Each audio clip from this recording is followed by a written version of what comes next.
Take a pit stop for all things NASCAR with the Four Tire Change podcast. Here is your host, Dawson Iserloh.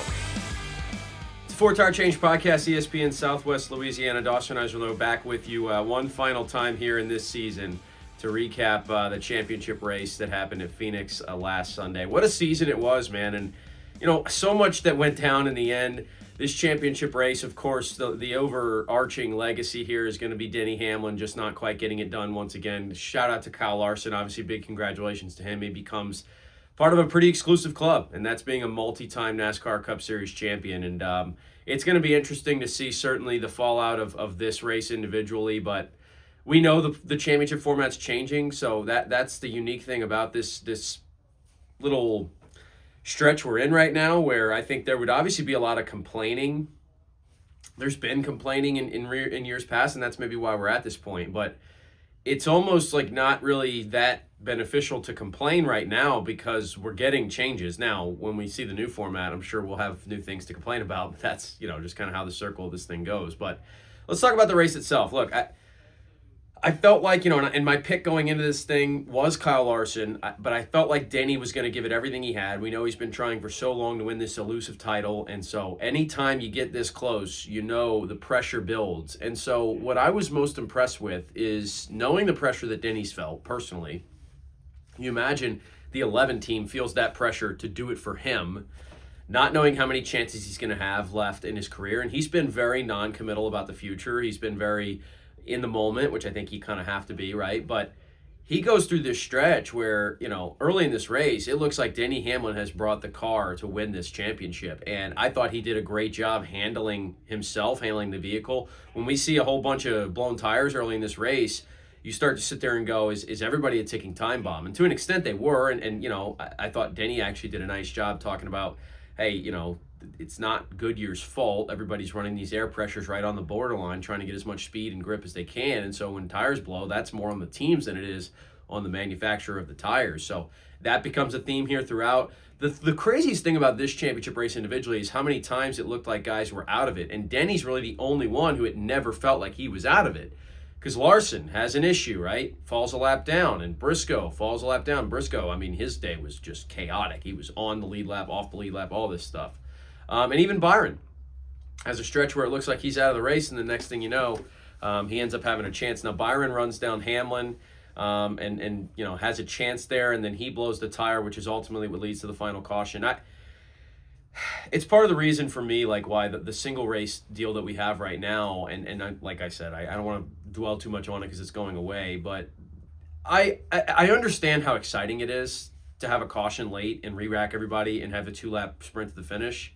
But at the same time, when you've invested into 35 races this season, this being race number 36, and you've seen the ups and the downs and the hard work and the guys who've won races and battled for points and won stages and, in this playoff format, staved off elimination and found a way to get to this point, I don't know if I need it to come down to a 2-lap crapshoot. And that's kind of what it ends up being. And almost every Phoenix race ends like that. That just happens, with the exception of the Xfinity Series this year where, and surprisingly enough, it ends up being, the 2-car Jesse Love that kind of pulls away a little bit in the end. We had these 2-lap shootouts, and, Connor Zilisch doesn't win the championship despite winning 10 races this year. It's unfortunate for him. Justin Allgaier looked like he had a shot for the better part of that race, and then his speed went away, and credit to Jesse Love. He made some big moves when he had to, and he won the championship, and he is a deserving champion's a tough phrase for me because I don't know if I do think he deserved the championship, but in the format, he did what it takes to win it, so you can't take it away from him.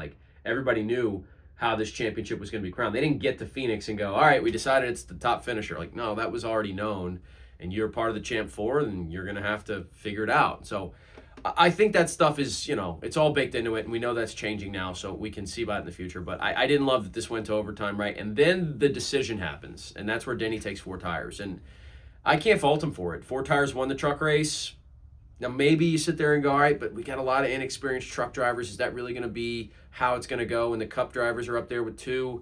I don't think he thought as many guys were going to take 2 as they did, and, it's kind of a perfect storm for Kyle Larson. He takes 2. couple other cars take 2, a couple cars stay out, and so ultimately Denny's really never got a shot. If that last run is 10, 15, 20 laps, then he probably gets back up front, probably gets past Larson and wins this thing, but he ultimately doesn't. The craziest thing about this race, by the way, that just got completely overshadowed, it's another minor critique about the championship format, but, you know, it is what it is. Ryan Blaney won this race, and I don't think anybody even realized that, or if you realize he won it, it was just because you saw the markers. Keselowski had this thing won, man, and what a nice little footnote to the season it would have been for Brad Kay to get himself in victory lane and the losing streak, you know, get some momentum heading into the offseason for RFK Racing. And he just, I mean, it looked like he was on the brakes out of 3 and 4. He just had no speed all of a sudden, and Blaney goes past him. So shout out Ryan Blaney. Penske's Phoenix dominance continues, although they didn't have a championship-eligible driver this time around, so they end their championship streak at 3 here. What a finish to the race that I feel like got overshadowed because Larson comes across the line and beats Hamlin, and that's the championship, and rightfully so. That's where all the energy is happening, and all the energy is focused on. But there you have it, you know, kind of crazy stuff. So, all right, let's talk about the future and I guess the season as a whole a little bit. You know, this is a year for me, for NASCAR. I don't want to say that they lost momentum as a whole. It's tough. You know, it's interesting. You look at individual tracks. There were some tracks this year that had really great turnouts, and I think Michigan's having a ton of success right now. They've already announced some sellout stuff for infield for next year's race. A lot of the tracks that only have one date now, I think, are doing better. I went to Richmond Raceway this year, and the crowd was really good. It was a great time. It was a great race. And I know Richmond's been one of the much maligned stops on the circuit. Now they've only got one date now, and I think that's fixed a lot of problems. One date seems to be a better option for most of these tracks. I think there's certain, look, Daytona's going to have 2 dates, and I think that's rightfully so. Talladega, yes. Bristol, if they can get the racing back to where they need to, right? I think 2 dates makes sense at Bristol.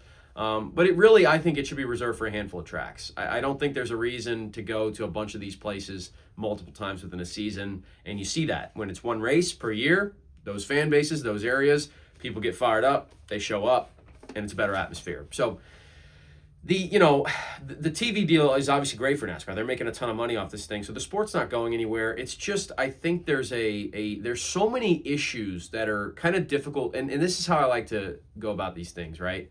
If you have a casual fan who's getting into the sport and they watch a couple races and they go, man, that's really fun. I kind of want to start watching these NASCAR races, right? And then you have to start explaining to them the minutia of the format. And not just like, I'm not talking about the cool stuff. Like, yeah, well, you know, there's a bunch of things that go into the setup of these cars, and you got track bar and you got, you know, tire pressures, and here's how these different long runs affecting. No, that's the fun stuff, I think, for someone to learn about NASCAR. What's annoying and what I think bogs it down is when they go, oh, so how does the champion get decided? And you go, well, they break it into 16 races, and then the playoff points count, but then the stage wins are added up, and then they re-rack them, and they take the points away, and then after that they go down to 12, and then they go down to 8, and you know, and then it's the highest finishing driver in the final 4, but then everyone else still races, so they got to, and people are going, wait, what? That's so complicated, right?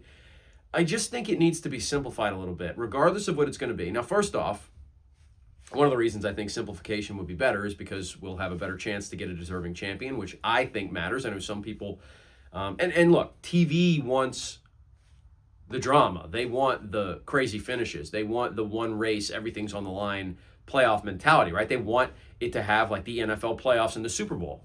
They want that for TV because that makes good television. I understand that, but at the same time, I think there's a balance of what's good for the sport versus what's good for TV, and hopefully NASCAR and their TV partners can, come to some sort of an agreement there, because I know I'm not naive enough to think that the TV partners don't have some say in the future of the format, right? So if you get past all that, I just think it needs to be simple. And whenever you decide with this format, you've got to be able to explain that to a casual fan, somebody who watches maybe the Daytona 500 and a couple other of the big races throughout the season, but maybe something catches their eye, right? Maybe they got a driver they really like, and they go, you know what, I just like that guy. I'm going to start watching because Ross Chastain's in the number 1 car, and I really like him.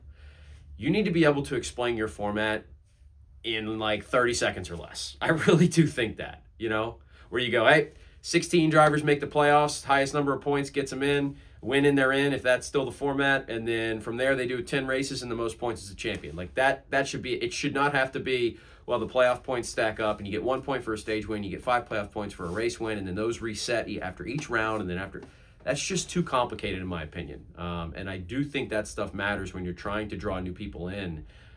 People's attention spans are shorter than ever, right? We talk about that with like people on their phones and stuff. You need to be able to get, I mean, in the NFL, it's so easy, right? Well, yeah, it's playoffs. If they win, they move on. If they lose, they go home. The team who has the most points today is going to win the game. At the end of the season, we get the Super Bowl, and we decide it. And people go, oh, okay, yeah. So anybody who doesn't even watch the NFL all season can get to the playoffs and go, oh, wait, well, the Packers are playing? The Bucks? All right, cool. I'm in on that. Packers win the game. They're in the Super Bowl. That'll be fun. So I hope that NASCAR kind of sees some of those things when they pick this next format. I know they've been having these conversations. They've been having the committees and all that stuff, but we'll just have to wait and see. So, look, appreciate all the support. We had a huge year on the podcast, especially like the SVG fans who came out when he won races. They gave us a big boost. So, appreciate everybody for tuning in. We will run it back at some point. We'll do some off-season episodes. This isn't the end. We're not going to just show back up for the Daytona 500, but obviously the schedule's going to slow down a little bit here.